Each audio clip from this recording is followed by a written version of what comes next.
And welcome to the Montana Sportscast podcast. Blake Hempstead joining me today. Talk some tournament basketball. We had some districts last week, Blake. A lot of exciting games around the state. Divisionals coming up in different classes. Actually, the Class A and some B and some C divisionals this weekend. So right in the middle of tournament time. Yeah, and we had some upsets here in the western side of the state. So, it absolutely is tournament time. It's throw the records out the window. Yeah, yep, it's all 0-0 now. So, well, let's start with the Western B Girls Divisional. You guys going to host that there in Anaconda? Anaconda, it'll be here, yeah, 6 and 7B. As far as the 6B goes, Loyola, they were beat twice during the regular season by Anaconda. So, essentially they got the upset to get that number one seed. One of the things that Corey Peterson and I, who helps me out on my broadcasts and really does all the stats and everything for me, is invaluable. One thing that we've been talking about, it's Big Fork and then everybody else. So it was really important to get that number one seed out of the 6B in my mind for a couple different reasons. One, you want to see that team for the last time. You want to see them once in the championship game and not have to deal with it. However, there is it's only two teams coming out of this side, so you can earn, a challenge at the end. But another is you just want to be that number one going in. So Anaconda, they drop down to the 2 seed. They'll host St. Ignatius at 4:45. Loyola takes on Eureka with that number one seed. Now, the bracket would have been flipped if, well, I can't say for 100% certain, but if Anaconda was that number one seed, I would assume our athletic director would have flipped that bracket to where the home team wasn't going to have an 8 a.m. game. But, I mean, that could or couldn't happen, but whatever. Florence and Thompson Falls will go after it, 9:45 a.m. That one is going to be, I think, the game of the first round of the brackets. Florence has been playing a lot better. They knocked off Anaconda last week, and then Thompson Falls, Ellie Baxter and Avery Burgess and company up there, they've been in this position. They've been to the state tournament last year. So they're senior laden. They're a really experienced team. They just had to play Big Fork up there. And from what I heard and from what I looked at, they barely got into double figures in that game. They had a freshman hit a 3 late in the fourth quarter with the clock running. So, again, that's just the strength of Big Fork. Nothing against Thompson Falls. And then Big Fork, of course, will have Deer Lodge, that one. Deer Lodge, good for them getting into the tournament. They beat Arlee to get them in there. Only have 2 wins on the season, so that one's going to be real tough for them. But St. Ignatius and Anaconda 4:45 that night. So then out of those four, Blake, you're thinking Florence, Carleton, Thompson Falls, probably the best game of the 4? I believe so. I believe that one, and it's both of those teams can beat Loyola as well. So I think Loyola going to get through Eureka. And then, with Loyola and Florence or Thompson Falls, any one of those 3 teams can win. We've been saying, even with you and I talking, it's Big Fork and then it's Anaconda, it's Loyola and Thompson Falls. Well, Florence has just suddenly crept into that conversation. So that one, that's a big game in the first day of the divisional. Then you get that one into the semifinal with a chance to, see Big Fork in the championship. I'm not saying Anaconda can't knock them off, but I'm assuming that's going to be a real tough game. Yeah, that's why we play the games, though, so you never know just what might happen there. That's the nice thing about that. We'll try to get I'll try to pull up turn B here, boys. If I can find them. Mr. A. Want to thank 406 Sports. We using their brackets here on our show. Old Jeff doing some work down there, huh? Yeah. We'll go to we'll get that boys bracket up there for you. So this one also in Anaconda, it's Is that a 3-day tournament, Blake? It is. It is a 3-day. Yep. Thursday, Friday, Saturday. They'll play 2 of the loser out games actually in the Deer Lodge Gymnasium. As far as an alternate site, instead of using our middle school. Our middle school probably, well, it doesn't seat as much as Deer Lodge High School, but I believe it would have been enough to hold a loser out game. But just to make it easier to do, you have the NFHS capabilities there in Powell County at their gym. That's probably one of the reasons why they're doing that as well. So you'll be able to catch all the games, even on that loser outside. Sometimes when you get those alternate sites, you can't watch it on the NFHS. So that's probably one of the reasons why they did it. Yeah. And, really no shocking things. The only kind of upset that there was Anaconda on Friday going to Florence in the first round of the semifinals of the district play-in, I guess you want to call it. But Anaconda beat Florence, who, lost to them by double digits both times they played them during the regular season. Go down there. They're up by 17 in the fourth quarter. Florence comes back and takes a 3-point lead with under 40 seconds left. Gabe Galley comes down with like 23 seconds left, hits a 3 to tie it. They go into overtime, and then Anaconda wins 66-62. What a great game. It was that was emotion. A team that is kind of trying to find its own way, a young team in Anaconda, and then Florence battling back. They could not hit water if they fell out of the boat for the first 3 quarters. And then Corey, again, with me when we're doing the broadcast, they hit 12 of 13 shots, and I believe they hit 4 of them were threes. They were on fire. The gym was electric. It was a perfect tournament game and a tournament atmosphere leading into the divisional. And Florence, they did win the 3 seed. They beat our lead. They did. Both Anaconda and Florence were dead on Saturday. I will say that.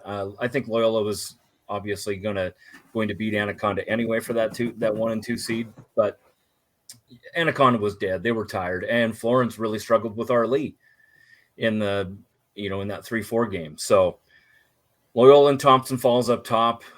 If there's a team you do not want to see, it's Thompson Falls in a tournament atmosphere. Jake Mickelson, I think the world of that guy. I think he's a fantastic coach. And if there's a team that can go in and frustrate somebody, it's a Jake Mickelson coach team. So a little younger than they've been in the last couple of years, but still a dangerous team come tournament time. Much like Mission, always. Mission, they were upset on I think the first day of the division or of their district tournament. They took the 3 seed. So Mission will take on Anaconda.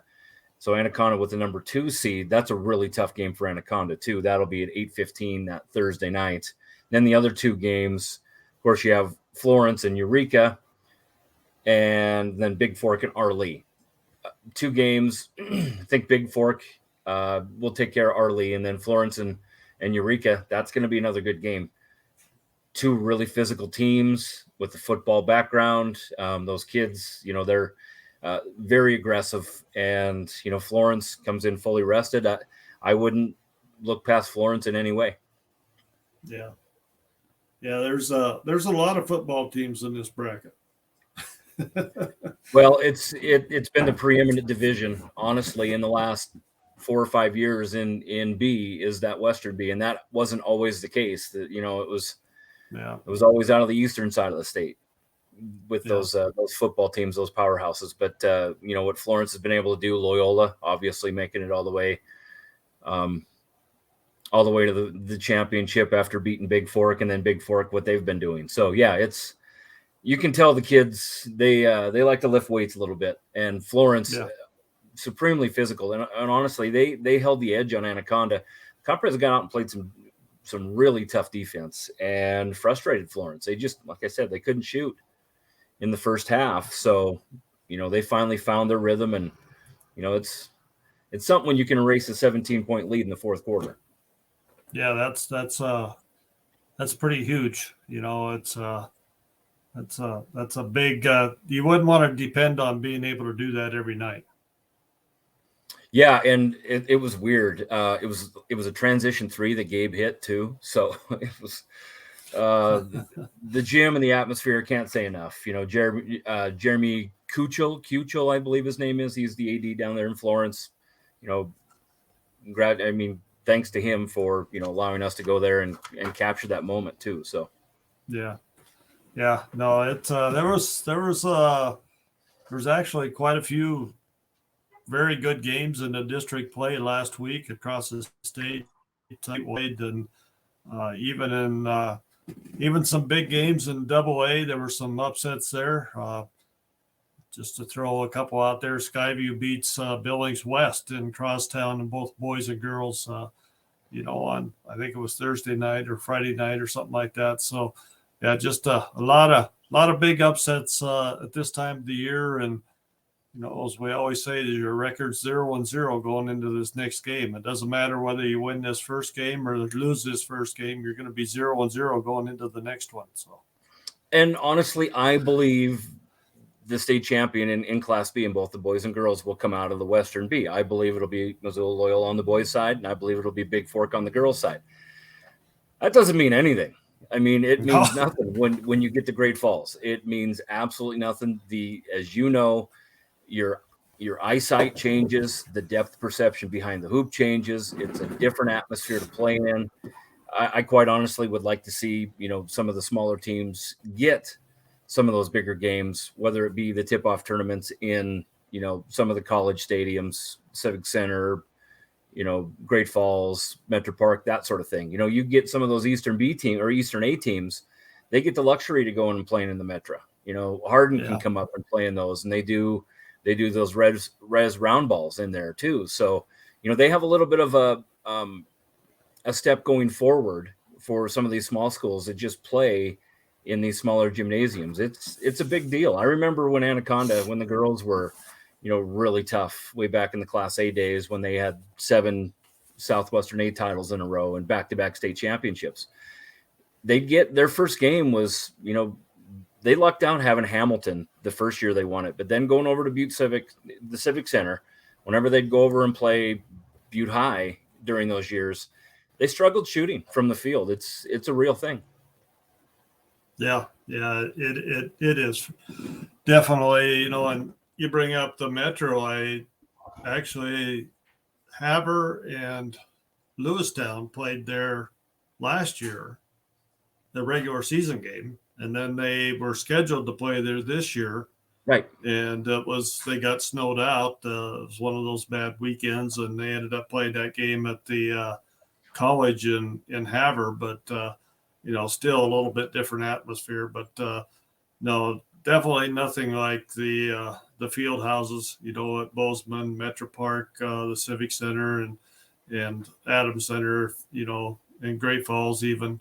I think Great Falls is probably a little easier to play in because the crowds are closer to you, and it's just not as big a facility. And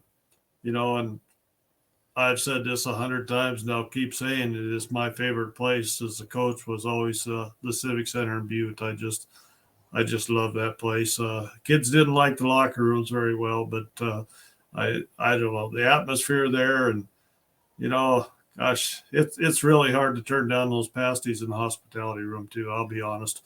Well, Advantage Butte homemade pie. Yeah, Advantage Butte is by far the best organization that brings in tournaments to each one of these cities. They work the hardest on it. They have the committee that it's surrounded by Butte businesses.